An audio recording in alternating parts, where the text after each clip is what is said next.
أعوذ بالله من الشيطان الرجيم. بسم الله الرحمن الرحيم. يا أيها المزمل قم الليل إلا قليلا نصفه أو انقص منه قليلا أو زد عليه ورتل القرآن ترتيلا إنا سنلقي عليك قولا ثقيلا إن ناشئة الليل هي أشد وطئا وأقوم قيلا إن لك في النهار سبحا طويلا واذكر اسم ربك وتبتل إليه تبتيلا رب المشرق والمغرب لا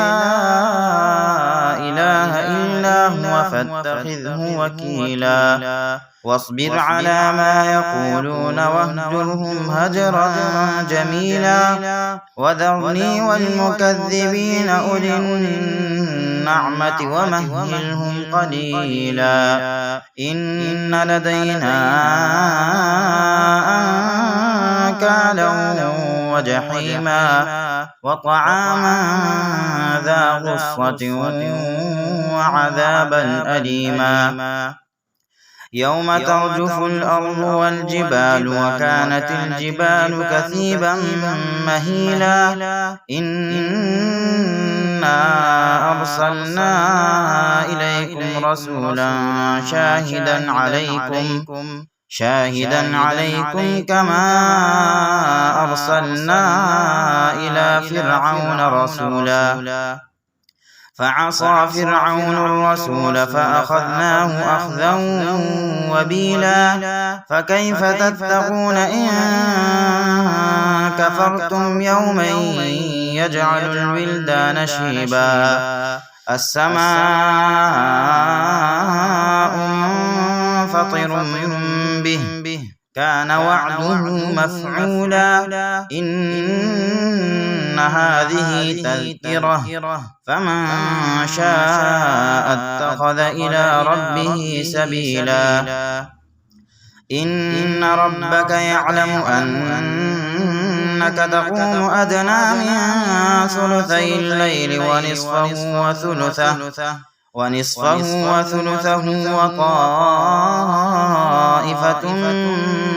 من الذين معك والله يقدر الليل والنهار علم أن لن تحصوه فتاب عليكم فاقرؤوا ما تيسر من القرآن علم أن سيكون منكم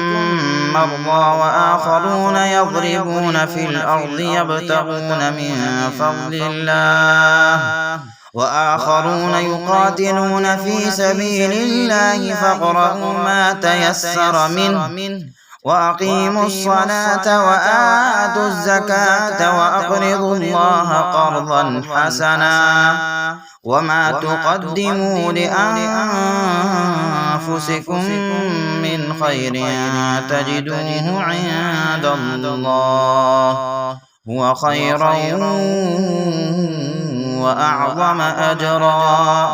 واستغفروا الله إن الله غفور رحيم